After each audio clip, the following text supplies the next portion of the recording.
Your achievements are numerous, and I am very proud of you.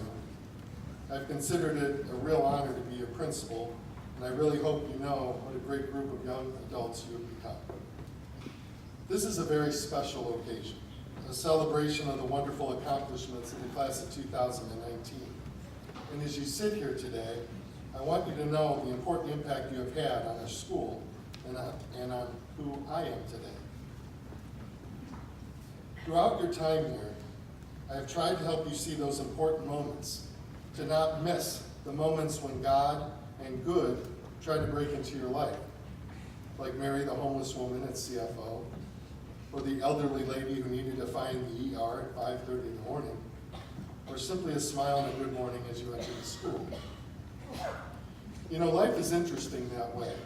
And as we go through it, these moments come out of nowhere and continue to teach us lessons and provide insight into what life is all about. I am sure that we have all had those breakthrough moments when life becomes a little clearer to us. Moments of great joy or great fear, of close calls or great pride. When you figure out that you want more of that, but that you are never going to do that again. These learning moments happen not always by our choosing, and they happen fast, and they change us. They make us different. We don't always know when, where, or why, and we don't always know who. But that is what this was all about. To learn to see the moments, reflect on what they mean, to learn from them before you move on. Over the years, you have had a lot of moments. You had to work very hard and overcome many obstacles to get where you are today. That's what it means to grow up, to deal with the moments no matter what, no matter how hard. There once was a little boy who was playing outdoors and found a fascinating caterpillar. He carefully picked it up and took it home to show his mother. He asked his mother if he could keep it, and she said he could if he would take good care of it. The little boy got a large jar from his mother and put holes in the lid. Air is important. He then added plants to eat and stick to climb on. And every day he watched the caterpillar and brought it new plants to eat. One day the caterpillar climbed up the stick and started acting strangely. The boy worriedly called his mother, who came and understood that the caterpillar was creating a cocoon. The mother explained to the boy how the caterpillar was going to go through a metamorphosis and become a butterfly. The little boy was thrilled to hear all about the changes his caterpillar would go through. He watched every day, waiting for the butterfly to emerge. And one day it happened. A small hole appeared in the cocoon, and the butterfly started to struggle to come out. At first, the boy was excited, but soon he became concerned. The butterfly was struggling so hard to get out. It looked like it couldn't break free. It looked desperate. It looked like it wasn't going to make any progress. And the boy was so concerned, he decided to help.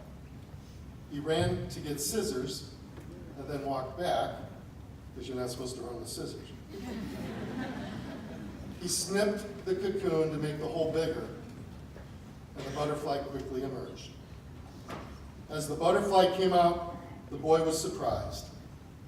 It was a swollen body and small, shriveled wings. He continued to watch the butterfly, expecting that at any moment, the wings would dry out, enlarge, and expand to support the swollen body. He knew that in time the body would shrink and the butterfly's beautiful wings would expand. But neither happened. The butterfly spent the rest of its life crawling around with a swollen body and shriveled wings. It never was able to fly. As the boy tried to figure out what had gone wrong, his mother called her friend, who was a scientist at the local college. She told the boy that the butterfly was supposed to struggle. In fact, the butterfly struggled to push its way through the tiny opening of the cocoon, pushes the fluid out of its body and into its wings. Without the struggle, the butterfly would never, ever fly, and his wings would never be able to open. Now, I know that's a little sad. I find this story, though, very inspirational, especially when I'm trying to make sense of life's many twists and turns. Everywhere we turn, we meet obstacles. It is difficult in the midst of struggling to remember that there's a reason for the struggle. Often it's a time of growth, of finding purpose, or discovering a new direction. The important part is remembering that you do get past the obstacles. When you wonder about life's obstacles, remember the struggling is needed for you to emerge ready to fly. You cannot live a struggle-free life. As you go through school and life, keep in mind that struggling is an important part of any growth experience. Ask any parent who's raised a child. In fact, it is the struggle that causes you to develop your ability to fly, to be successful.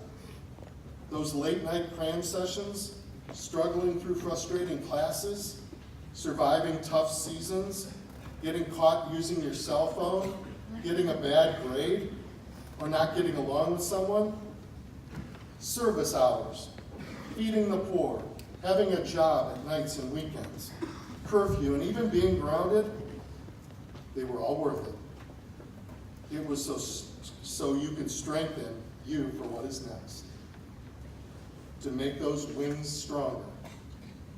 You can't rush through it, and you can't take shortcuts. How will you ever know how far you can go if you never are challenged to go farther or to take the hard road? You see, life and learning are very similar. The benefits of hard work, struggle, faith development, family, and friendships will only be understood when you move on from here and put it to the test. That is why God put those things in your life, to help prepare you. They happen for you, not to you. As Casey detailed so eloquently, look at what you have done. You have impacted our school in incredible ways. That didn't just happen. It was a tough journey. Hours of study and practice and hardships. Has anyone ever been on a diet? Listen, I'm an expert on diets. Not always based on results. I have been on them since I was 16 years old, and I've tried every one of them. I have been looking for a solution for 34 years. I've eaten only vegetables, sticks, and twigs like an elephant, and at times I've eaten only meat like a T-Rex. Why I would believe that modeling my diet after two of the largest animals on the planet to lose weight, I cannot tell you. I have counted points and steps until I was blue. I have health equipment in my basement covered with boxes and clothes and rust. I have more diet apps on my phone than anything else. I have avoided all fat, which is a miserable existence. And recently, I eat nothing but fat, which is the best diet I've ever been on. Who gets to eat bacon?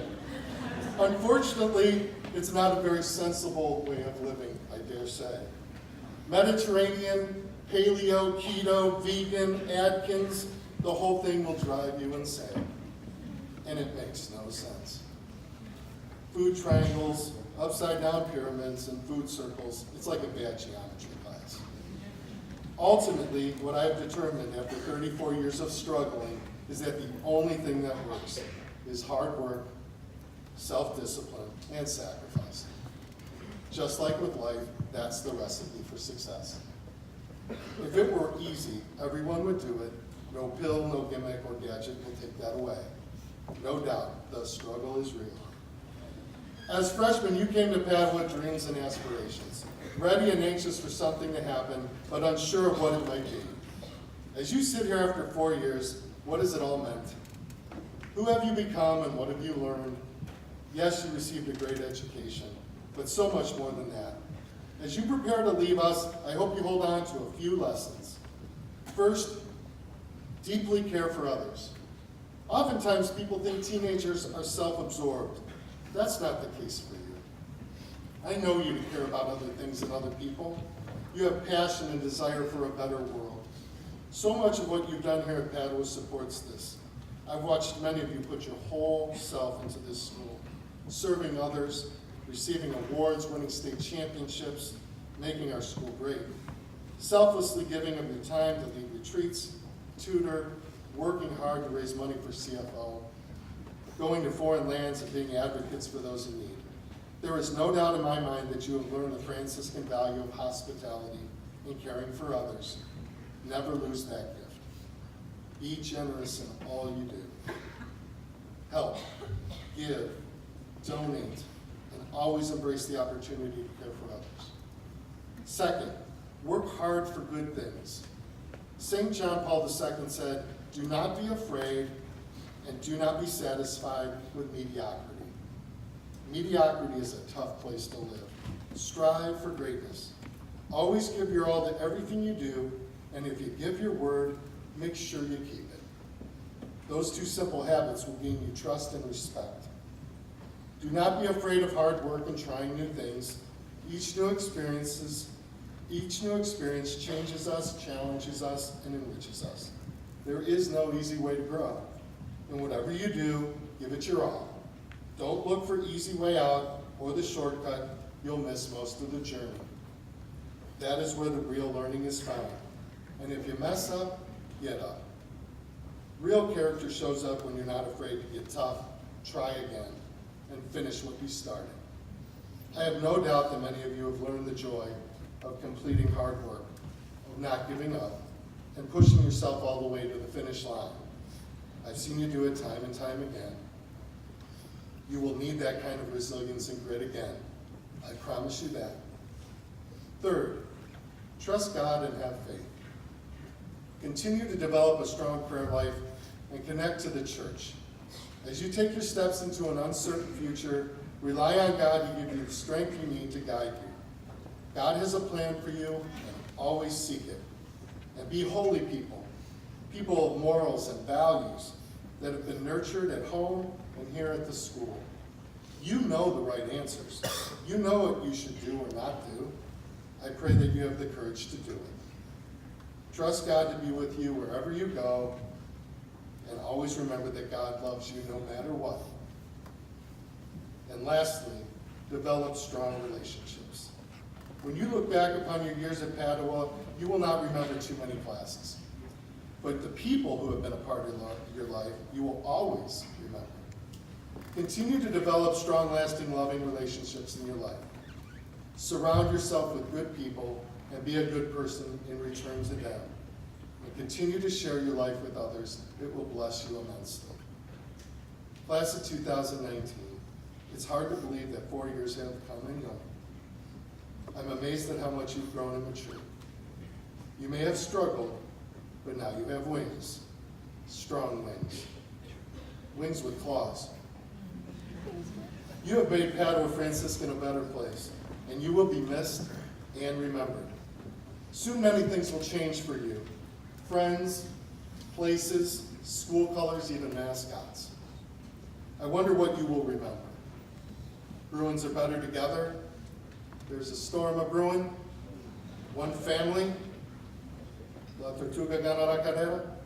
The turtle wins the race. I just hope you always remember this. No matter where you go and what you become, you're never alone, because you're always a Bruin, and you're always welcome here. Class of 2019, go make a difference. Time to fly. Congratulations.